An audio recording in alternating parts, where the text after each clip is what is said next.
자, 여러분 교재 94페이지 정책론 들어갑니다. 자, 부동산 정책에서 또 시험 문제 매년 또 출제를 합니다.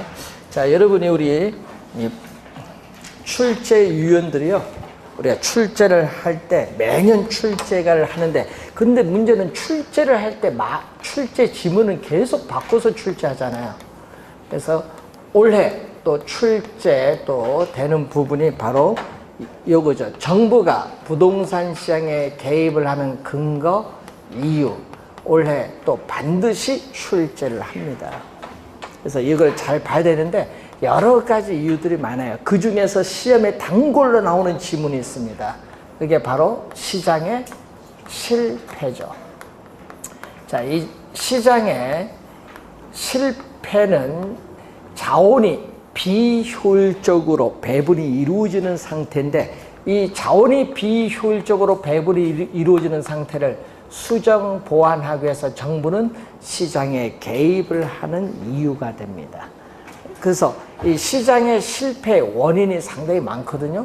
그 원인 중에서 우리가 규모의 경제가 작용하고 있다든지, 또 뭐가 작용하고 있죠? 외부 효과가 존재한다든지, 또 공공재가 존재를 한다든지, 정보를 많이 보유한 사람과 정보를 적게 보유한 사람의 차이, 정보의 비대칭성으로 인해서 시장에 실패가 발생하고, 또 독점이나 과점 같은 불안전 경쟁 기업이 존재하면은 시장에 실패가 발생을 합니다. 자, 그러면은 이 관련해서 특히 요 두 지문이 좀 주의해 두시면서 올해는 특히 외부 효과를 좀 주의를 많이 해 두셔야 돼요. 시험 문제, 시장 실패 원인 중에서. 자, 우선은 2번 문제로 갑니다. 정부의 부동산 시장에 개입을 할 수 있는 근거 아닌 것. 자, 토지 자원 배분이 비효율성이 나타나고 있습니다. 그러면 어떻게 돼요? 자원을 효율적으로 배분하기 위해서 정부는 시장에 개입하는 근거가 되고요. 또 부동산 투기가 발생을 하면은 정부는 또 부동산 투기를 억제하기 위해서 또 개입을 할 수 있는 근거가 되고, 또 저소득층의 주거 문제가 발생하잖아. 그래서 또 저소득층의 주거 문제가 발생을 하니까 저소득층의 뭐를 위해서? 주거 안정을 위해서 뭐를 공급한다? 공공주택을 공급하기 위해서 정부는 또 시장에 개입을 해요.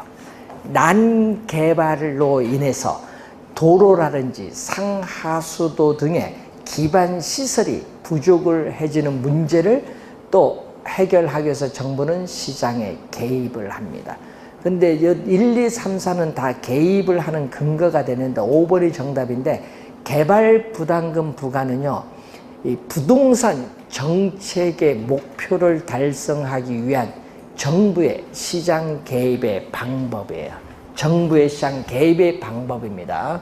자, 그래서 우리가 정부가 시장에 개입을 하는 방법, 정부에 있어서 시장 개입의 방법, 요 두 가지를 우리는 시험 문제, 자, 여러분이 저기 나오는 근거와 방법, 저기서 한 문제, 여기서 한 문제, 두 문제를 이번 시간에 출제되는 걸 공부하는데, 하여튼 올해 출제를 합니다.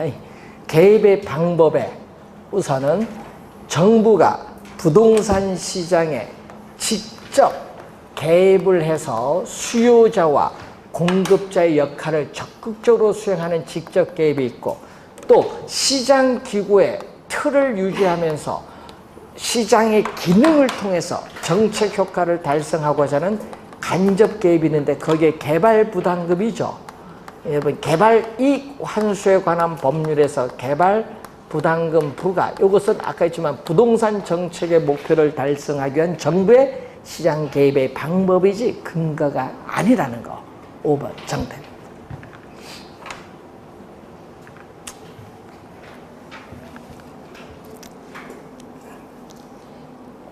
자, 5번 문제로 갑니다. 정부의 부동산 시장 개입에 대한 설명 중 틀린 것, 시장의 실패를 보완하고 자원 배분의 효율성을 높이기 위해서 개입을 할 수 있다. 또 맞죠? 소득 재분배, 예를 들어서 뭐 누진세를 부과한다든지 소득 재분배, 주거 복지 증진 등 사회적 목표를 달성하기 위해서 또 개입을 할 수 있습니다. 부의 외부 효과가 발생하는 경우에 세금 부과나 규제 등을 통해서 자원 배분의 비효율성을 감소시킬 수 있는데, 자, 이 외부 효과가 나오죠. 자, 외부 효과는 자, 시장 내에서 수요와 공급에서 가격이 결정되는 장소가 시장 기구입니다. 근데 시장 기구를 통하지 않고라는 것은 시장 내에서 가격이 결정되는 것이 아니라 시장 경계 바깥 외부에서 가격이 결정이 되고 있기 때문에 외부라는 명칭이 붙었어요. 그리고 거래의 당사자가 아닌 누구? 제3자. 거래의 당사자가 아닌 제3자에게 의도하지 않은, 자, 여러분 개념도 시험에 한 3번 출제했거든요. 의도하지 않은 이익을 줘요. 의도하지 않은 우리 편익이라든지 이익을 주었는데 그 이익에 대해서 대가를 받지 못하는 것을 정의 외부 효과. 정의 외부 효과를 외부 경제라고 합니다. 정의 외부 효과를 외부 경제. 또 의도하지 않은 또 손해를 입혔는데 그 손해에 대해서 대가를 지불을 또 하지 않는 상태를 이때는 또 뭐죠? 부, 마이너스. 이 부의 외부 효과를 외부 불경제라고 합니다. 자, 그리고 이 플러스는요, 긍정적 외부 효과, 마이너스는 부정적 외부 효과인데, 이렇게 외부 효과는 크게 우리는 둘로 이렇게 나누어 볼 수 있습니다. 또 외부 효과는 또 뭐에서 발생한다?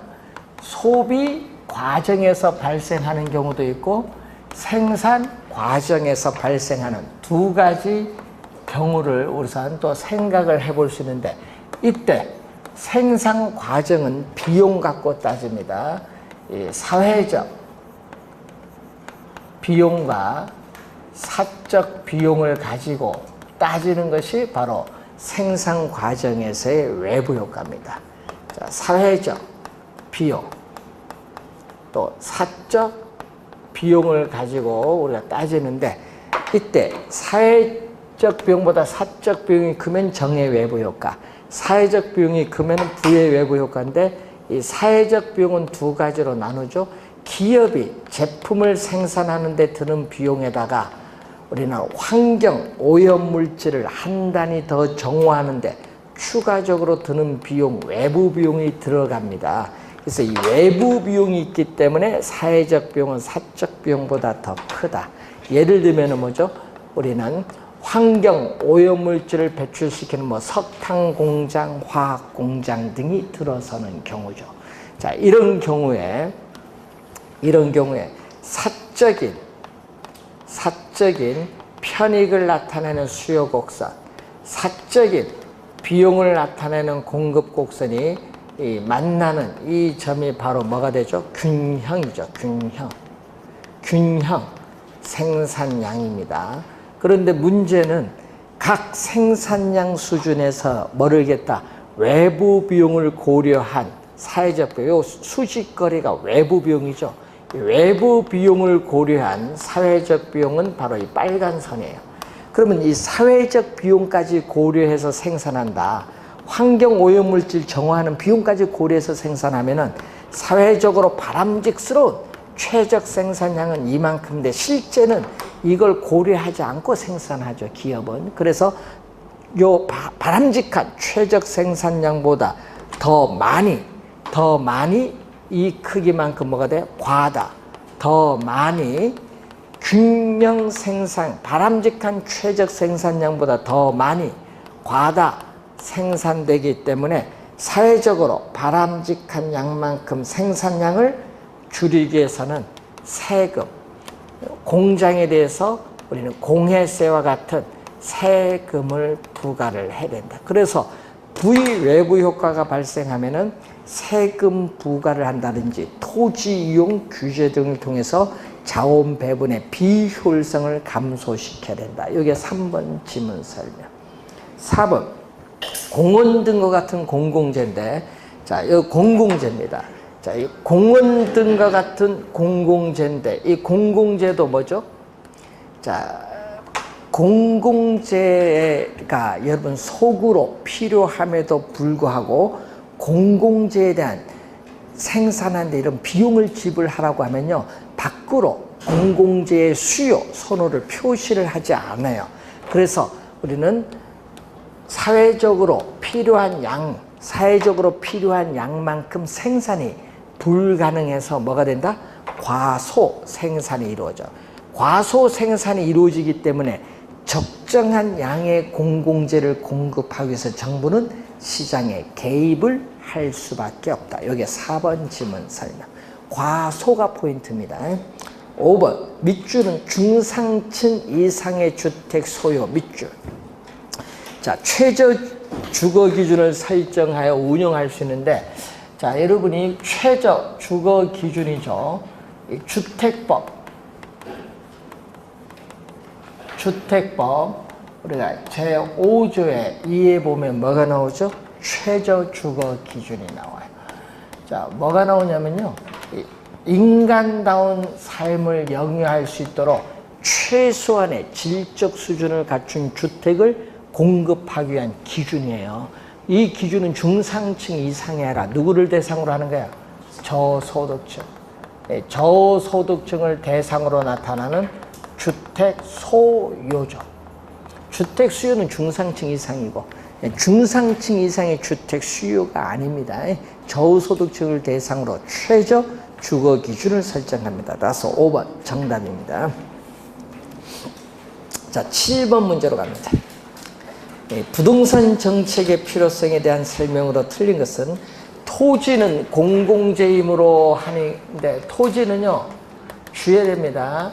여러분, 토지는 사적 재화이기 때문에 여러분은 지금 토지 시장에서 여러분 국가 허가를 받지 않고 마음대로 거래가 이루어져요. 공공재가 아니다. 토지는 공공재가 아니라는 거. 사적 재화입니다. 1번 정답. 토지는 공공재 밑줄, 여기 틀렸어요. 말 보면 맞는 것 같이 보이죠. 자, 2번 정부는 시장 안정. 자, 여러분이 정부는 이 부동산 시장의 안정, 소득 재분배, 부동산 시장에 있어서의 안정, 소득 재분배, 경제 성장, 또 경제 우리 안정화, 뭐 여러 가지 목적이 많죠. 이렇게 해서 개입을 하는 겁니다. 그래서 2번 맞는 지문이고, 3번 부동산 시장에서 시장의 힘에 의한 자원 배분은 왜곡될 가능성이 높기 때문에 비시장의 힘, 비시장은 정부입니다. 비시장 정부의 힘이 필요하다. 맞고, 정부의 시장 개입의 정당성은 효율성과 형평성의 논리로 파악되지만 정부의 실패가 발생할 가능성도 있다. 자, 이 정부의 시장 개입이 오히려 이 개입이 시장 상황을 더 뭐 할 수 있다? 오히려 시장 상황을 더 악화시킬 수 있다. 이것을 우리는 뭐라고 한다? 정부의 실패죠. 그러면 정부의 실패가 발생하는 원인은 대표적으로 이 규제 당국자인 이 부동산 시장에 대한 불완전한 지식 정보, 규제 수단이 불완전하다든지 관료제의 비효율성, 정치, 선거 등의 정치적 역량, 또 양호하지 못한 불량한 정치 환경 등이 정부의 실패를 가져옵니다. 4번 맞고요. 5번 토지 소유의 독점이나 평중 형상은 토지의 적정한 공급을 제한하고 소득 불균형을 심화시켜서 형평성의 문제를 유발할 수 있기 때문에 정부의 개입이 필요를 또 합니다. 자, 8번 문제로 갑니다. 부동산 시장에 관한 설명으로 옳은 것을 모두 고른 것. 공공재 또는 외부 효과의 존재는 뭐죠? 공공재 또는 외부 효과의 존재는 시장의 실패의 원인이기 때문에 시장의 실패를 수정 보완하기 위해서 정부는 시장에 개입을 할 수 있는 근거가 됩니다. 기억 맞는 질문. 부외부 효과는 부외부 효과 요거죠. 이 부외부 효과는 사회적 비용, 여러분 거기서 사회에서 부담하는 비용이 요거에 사회가 부담하는 비용이 사회적 비용인데 사회적 비용이 어떻게 돼요? 외부 비용을 해서 증가합니다. 감소가 아니라 증가시킨다. 니은 틀린 질문. 부동산 조세는 예를 들면 누진세를 부과하면 소득 재분배 효과 기대할 수 있다. 용도 지역의 개념이죠. 토지를 경제적 효율적으로 이용하고 공공복리 증진을 도모하기 위해서 서로 중복되지 아니하게 도시관리계획으로 결정하는 지역을 용도지역인데 용도적 개념을 네 번째 내고 있어요. 그래서 니은만 빼고 기역, 디귿, 니을 세 가지가 맞습니다. 4번 정답입니다.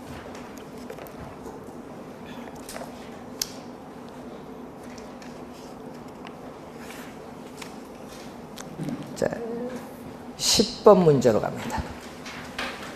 자, 뭐 9번, 10번 비슷하거든요. 이제 외부 효과, 몇 가지 외부 효과 풀어보겠습니다. 외부 효과에 관한 설명으로 틀린 것은 외부 효과란 경제 주체의 행위가 시장 기구를 통하지 않고 의도하지 않은 제3자에게 긍정적 효과는 정의 외부 효과, 부정적 효과는 부외부 효과를 발생시킵니다. 맞는 질문, 개념이고요. 소비 과정에서 요죠. 소비 과정에서 정의 외부 효과는 소비는 뭐 갖고 따져 했죠? 편의. 정의 외부 효과는 교육, 서비스라든지 또는 독감 예방 주사를 맞는 행위인데 요게 크면은 정의 외부 효과입니다. 그리고 사회적 뭐 술, 담배 소비하는 거 있죠. 술, 담배 소비를 하는데 사회적 편익보다 사적 편익이 크면은 부의 외부 효과입니다. 술, 담배 소비인데 그래서 정의 외부 효과는 사회적 편익이 사적 편익보다 더 크다. 2번 맞는 질문이고 3번 생산 과정에서 부의 외부 효과는 요거죠. 생산 과정에서 부의 외부 효과는 사회적 비용이 사적 비용보다 크다. 3번 맞는 질문. 4번 토지 이용 규제는 부의 외부 효과를 제거하거나 차단, 완화시켜주는 역할이 있습니다. 맞는 질문. 토지 이용 규제는 자 밑줄은 정부의 실패가 전혀 없는 밑줄 여기 틀렸죠. 여러분 시장의 실패를 수정 보완하기 위해서 토지 이용 규제를 할 수도 있지만 이 규제가 너무 심하게 되면 오히려 정부의 실패가 나타날 수도 있어요. 그래서 정부의 실패가 전혀 없는 하면 틀린 질문입니다. 그러니까 여기 규제라는 게 또 적절해야 되는 거예요. 자, 11번 문제. 외부 효과에 관한 설명으로 틀린 것은 한 사람의 행위가 제3자의 경제적 후생, 이익을 주거나 손해를 주거나 하여튼 후생에 영향을 미치지만 그에 대한 보상이 이루어지지 않죠. 대가를 지불하거나 받거나 없어요. 보상이 이루어지지 않는 형상입니다. 1번 개념입니다. 맞고 2번 매연을 배출하는 석탄 공장에 대한 규제가 전혀 없다. 규제가 없으면 뭐냐? 석탄으로 인한 분진이 나타나서 여러분 건강에 심각한 영향을 줘요. 그래서 어떻게 돼? 석탄 공장 주변 지역에 주민들에게 주택 가격 하락이라는 부의 외부 효과가 발생합니다. 맞는 질문이고 부의 외부 효과가 발생을 하게 되면은 소송에 따르는 법적 비용이라든지 징상, 조사의 어려움 등으로 인해서 당사자 간의 해결이 곤란한 경우가 많습니다.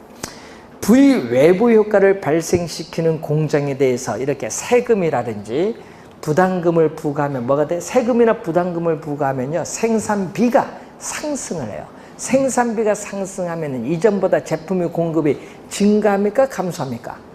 생산비가 오르면 감소하죠. 감소합니다. 맞는 질문이고 5번 새로 조성된 공원이 쾌적성이라는 정의 외부 효과를 발생시키면은 공원 주변 주택은 어떻게 돼요? 쾌적성으로 인해서 주택에 대한 수요가 증가합니다. 주택에 대한 수요가 증가하면 수요 곡선이 좌측, 우측, 우측. 수요의 증가는 우측으로 이동시킵니다. 5번 정답. 자, 12번 외부 효과에 관한 설명으로 틀린 것은 부의 외부 효과에 대한 규제. 그 뭐죠? 부의 외부 효과에 대한 규제 밑줄. 그거는 요거야. 예를 들면 세금 부과하는 거. 그럼 부의 외부 효과에 대한 규제. 예를 들면 세금 부과하면 생산비를 상승시키기 때문에 부동산의 가치도 상승시키는 효과가 있어요. 1번 맞고, 부의 외부 효과의 경우 비용을 지불하지 않는 사람, 정의 외부 효과인 경우 비용을 지불하지 않는 사람. 예를 들면 어떤 게 있어요? 정의 외부 효과. 아까 공원 같은 정의 외부 효과도 비용을 지불하지 않는 사람도 어떻게 돼요? 주택 가격 상승이라는 이익을 누릴 수 있습니다. 지역 지구자나 토지 이용 계획은 외부 효과 문제 해결 수단이 될 수 없다 하니까 틀렸어요. 없다 하니까 틀렸죠. 자, 여러분이 사적인 시장이 외부 효과에 대한 해결책을 제시해 주지 못할 경우에 이 지역 지구자가 이 외부 효과를 문제를 해결해 주는 부동산 정책의 한 방법으로 사용돼요. 그러니까 해결 수단이 될 수 있다. 틀린지만. 부동산의 특성 중 부동성, 인접성은 외부 효과와 발생과 관련이 있습니다. 부의 외부 효과가 발생하는 재화, 요거죠. 부의 외부 효과가 발생하면 시장에만 맡겨두면 뭐가 돼? 과다. 지나치게 많이, 이게 과다. 지나치게 많이 생산, 과다 생산.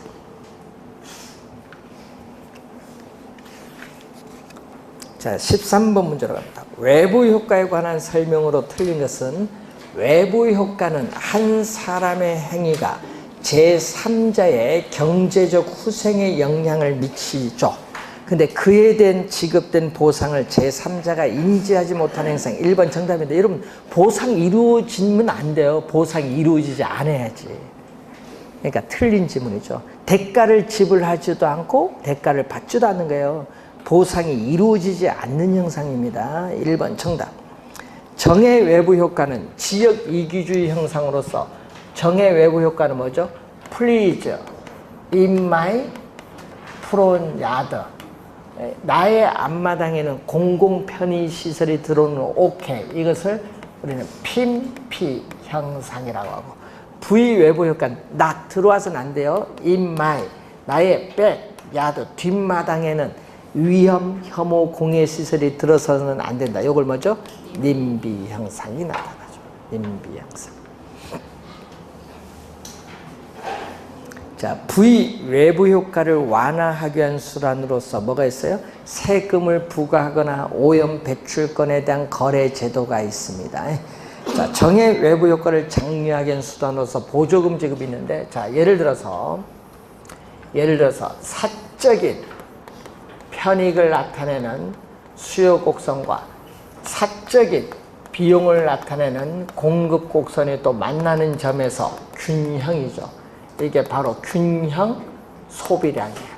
균형 소비량인데 또 각 소비량 수준에서 뭐가 더 높다? 사회적 편익이 더 크죠. 그래서 각 소비량 수준에서 이만큼 더 편익이 더 높아요. 그래서 이게 바로 사회적 편익입니다. 그럼 이 사회적 편익을 고려한 사회적으로 바람직한 최적 소비량은 요거죠. 사회적으로 바람직한 최적 소비량은 요건데, 문제는 이렇게 가죠. 네?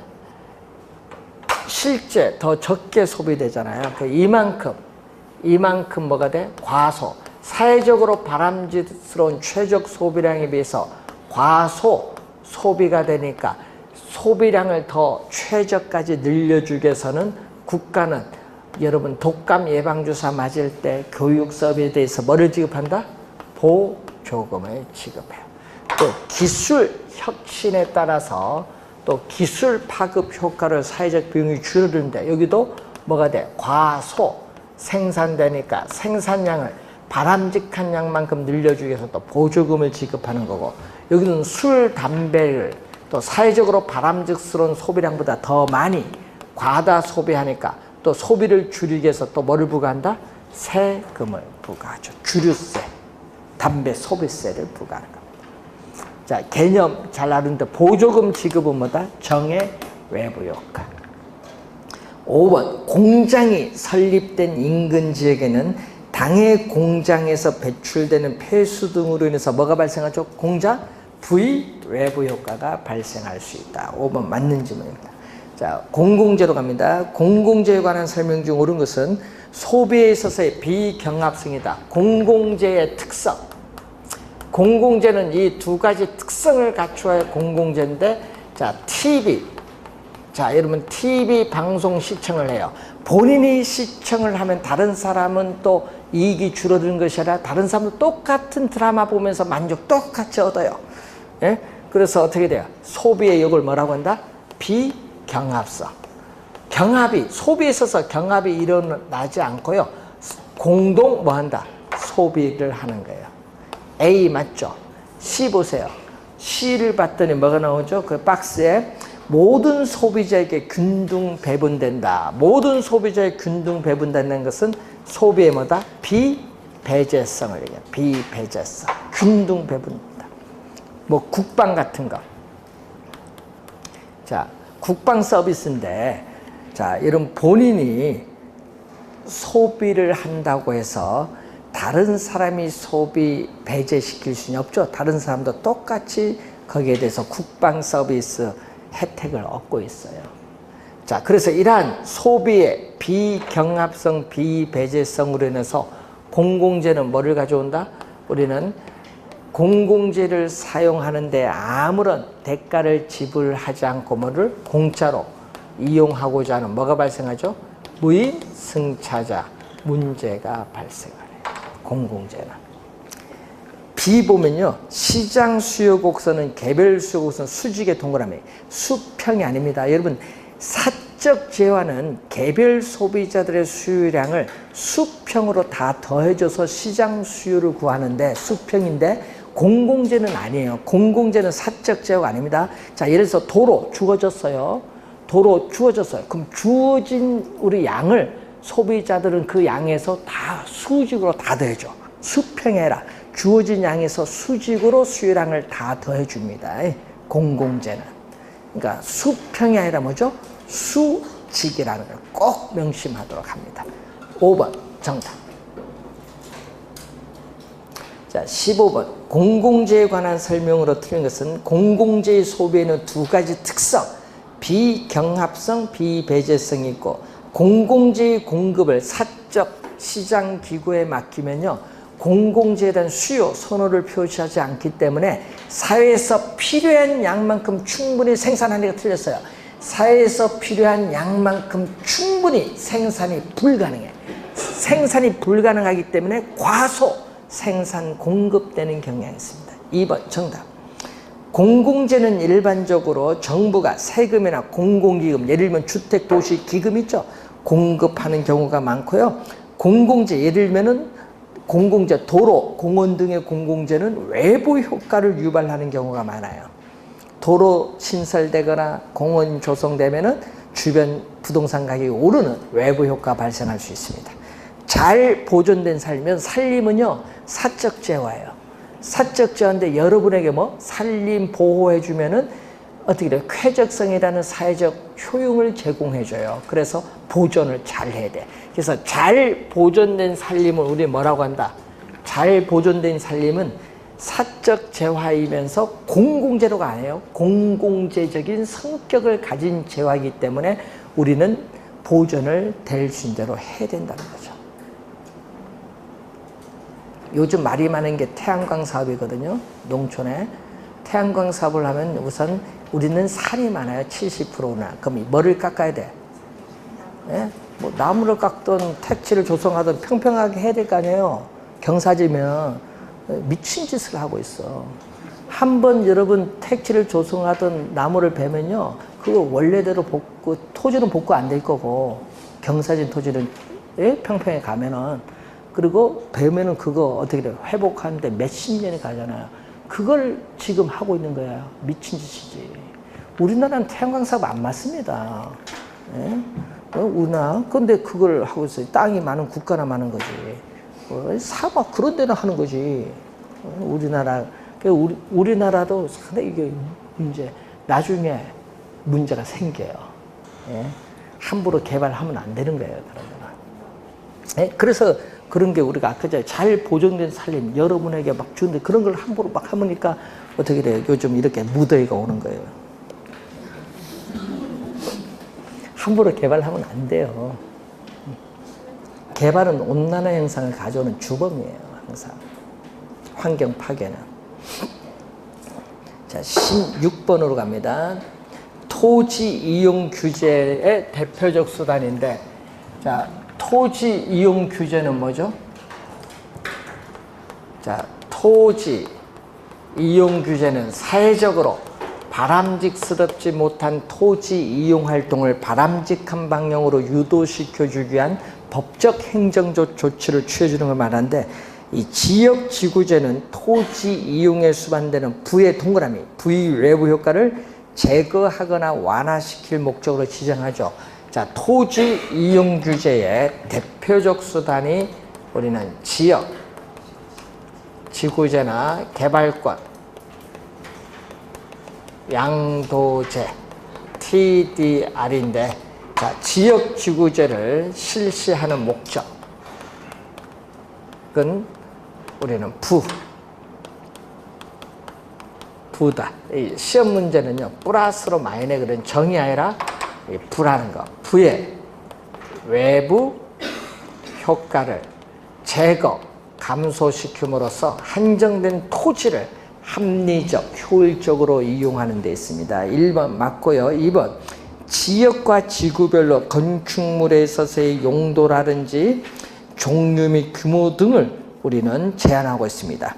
지구 단위계 한 4번 냈죠. 도시계획 수립 대상 지역 일부에 대해서 토지 이용을 합리화하고 그 기능을 증진시키며 미관 개선, 양호한 환경을 확보하며 그 지역을 체계적, 계획적으로 관리하기 위해서 수립하는 도시관리 계획을 말합니다. 국토의 계획 및 이용에 관한 법령상 용도지역은 4가지가 있어요. 도시지역, 관리지역, 농림지역, 자연환경 보존지역에서 우리 도시적인 다시 주상공록 4가지가 있습니다. 자, 국토의 계획 및 이용에 관한 법령상 용도지역과 용도지역은 중첩해서 지정할 수 없다. 용도지역은 서로 중복되지 아니하게 지정하기 때문에 중복 지정이 안 되지만은 용도지구는 하나의 대지에 중복 지정할 수 있어요. 고도지구, 미관지구 중복 지정 가능합니다. 5번 정답. 자, 개발 이익으로 갑니다. 자, 이 개발 이익은 불로소득이죠. 개발 이익은 불로소득이기 때문에 개발 이익은 사회적으로 우리가 환수를 해야 되는데, 이 환수하는 방법이 뭐가 있어요? 세금을 통해서 환수하는 과세적 또는 세금 이외의 방법을 통해서 환수하는 과세적 방법, 비과세적 방법 2가지가 있어요. 자, 1번 갑니다. 개발 이익은 도시화, 산업화, 경제 성장 등의 넓은 거시적 요인에 의해서 발생하며 토지 이용 규제, 예를 들면 지역 지구제의 변화 같은 미시적 요인과 무관하다. 미시적 요인과도 관계 있습니다. 지역 지구제의 변화와 관계 있습니다. 주거 용지를 상업 용지로 변경시킨다면, 자, 밑줄은 언제 어디서든지 밑줄. 이 말은요, 항상이란 말이에요. 항상 개발 이익이 발생하다가 하면 안 돼요. 개발 이익이 발생할 수도 있고 개발에 따른 손실도 나타날 수도 있어요. 개발 부담금 외에도 양도소득세 같은 조세, 토지구획 정리 사업에 의한 감보율 제도, 공영개발에 의한 기반시설 확충 등도 개발이익 환수수단이다. 자, 여러분이 지가상승분에 대해서 양도소득세를 부과함으로써 개발이익을 환수할 수 있고, 토지 형질 변경 허가에 따른 간주출입세를 부과한다든지, 또 개발이익 환수에 관한 법률에 의해서 뭐를 부과하죠? 개발 부담금을 부과하는 제도라든지, 요즘 많이 나오죠, 뉴스에. 재건축 초과이익 환수에 관한 법률에서 재건축 부담금을 부과하는 제도, 이제 배우시게 될 토지 은행 제도라든지, 예?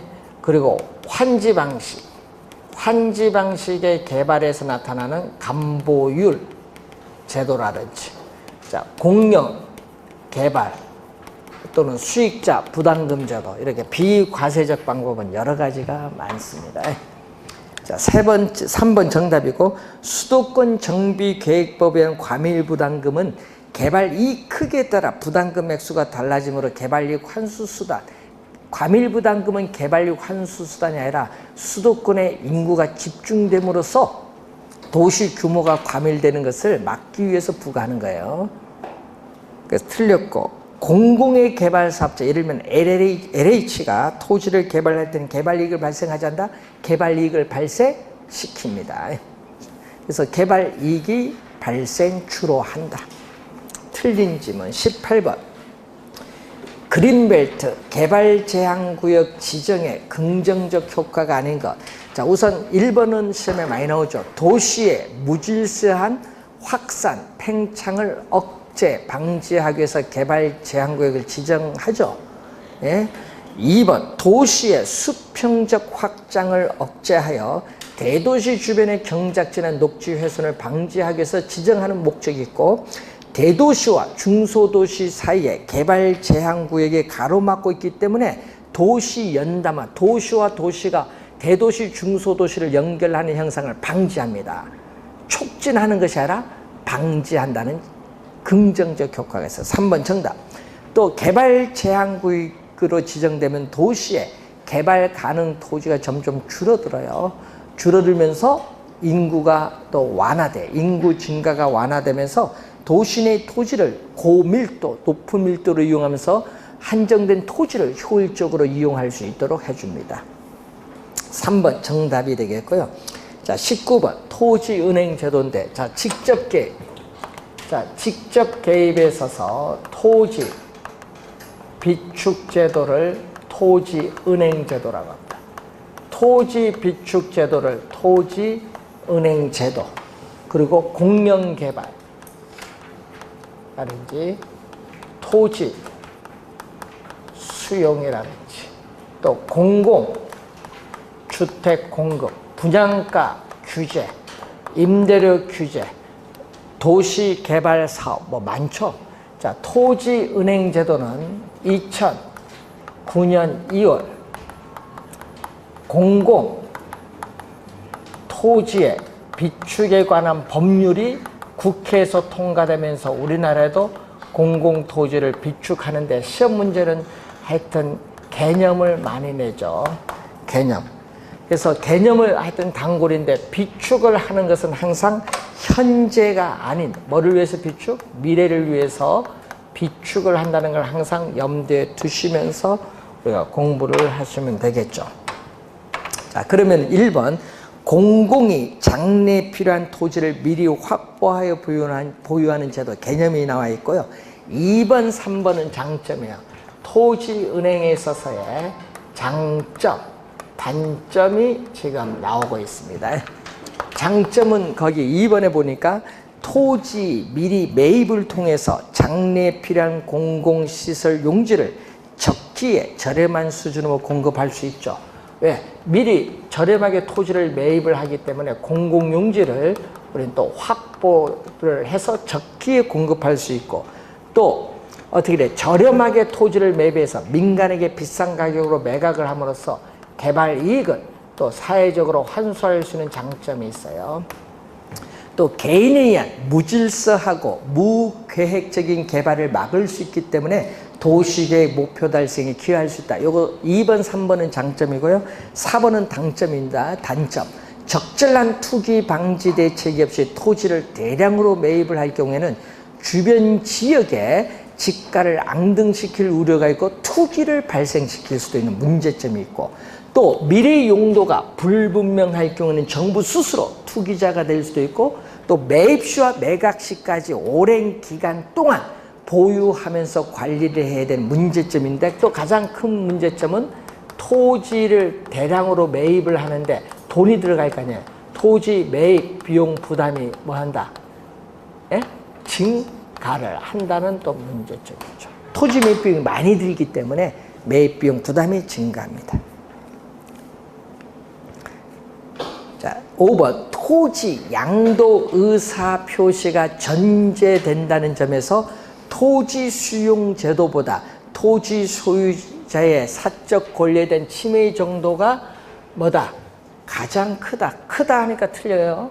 여러분이 수용 방식은요, 수용을 하기 때문에 강제 수용이잖아요. 그럼 토지 소유자의 권리가 완전히 뭐가 돼? 소멸돼요. 보상평가를 통해서 보상을 주기 때문에. 그래서 토지 소유자에 대한 사적 권리의 침해 정도가 가장 큰 건 무슨 거죠? 권리 소멸되는 수용 방식이에요. 그래서 5번 정답. 자, 21번 문제로 갑니다. 토지 비축 제도에 관한 설명으로 틀린 것은, 자, 토지 비축 제도는 정부가 직접적으로 부동산 시장에 개입하는 정책 수단, 직접이 포인트 맞습니다.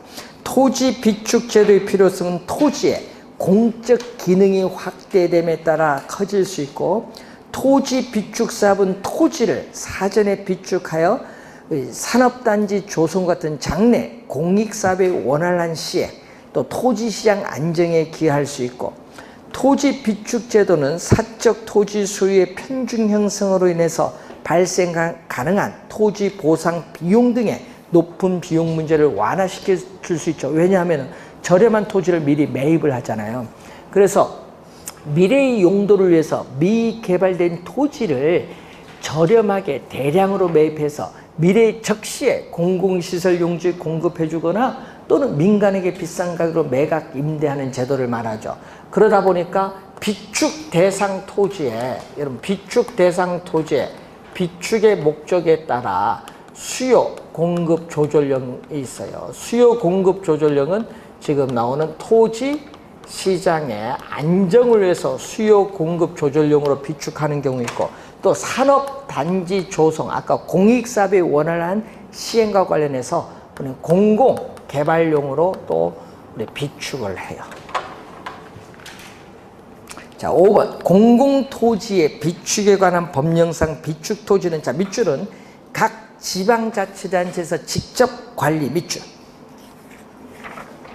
여러분 지방자치단체에서 직접 관리하는 것이 아니라 누가 관리한다? LH, 한국토지주택공사에서 법적으로 토지 비축 업무를 부여받아 현재 수행하고 있습니다. LH에서 관리합니다. 그래서 LH에 공공토지 비축을 한 심의위원회가 있고, 위원장은 국토교통부 장관입니다. 자, 22번 정부나 공공기관이 토지 시장에 직접 개입을 하여 토지에 대한 수요자 및 공급자의 역할을 적극적으로 수행하는 토지정책의 직접 개입 수단, 요거 직접 개입 수단이 아닌 거 지역지구제인데, 지역지구제는 토지이용 규제입니다. 그래서 3번 정답입니다. 자, 23번 부동산 시장에 대한 직접 개입 수단은 모두 몇 개냐? 거기 보면은 공공토지 비축은 직접 개입이고요. 종합부동산세나 취득세 이런 세금은 뭐다? 간접 개입이고, 또 임대료에 대한 보조금 지급도 간접 개입이에요. 또 우리는 토지 정보를 창출해서 제공해주는 등기제도 또는 지적제도 같은 행정상 지원을 해주는 것도 간접 개입이고, 또 금융상 지원이나 규제를 해주는 뭐죠? 금융기관을 통해서 대부 비율, 총부채 상환 비율 조절해주는 건 요거는 뭐다? 간접 개입. 그래서 직접 개입 4가지입니다. 토지 비축, 공영개발, 토지 수용, 공공임대주택 공급, 요 4가지고 나머지는 간접인데 주의해야 될 건 항상 시험 문제 요걸 주의해야 돼. 개발 부담금 부과는 직접 개입으로 오해를 많이 해요. 그래서 시험 문제 많이 나오면 틀려요. 24번 정부의 간접 개입 방법이 아니라 간접이죠. 아닌 거 2번 토지 비축 정책은 직접 개입. 뭐 금융 지원, 조세 감면, 토지 거래에 관한 정보 체계 구축. 4번은 행정상 지원이죠. 임대료 보조금에 대해서 보조해 주는 거. 보조해 주는 건 뭐다? 보조금에 해주는 간접 개입입니다. 그래서 기본적 개념을 한번 잘 확인해 보시기 바라고요.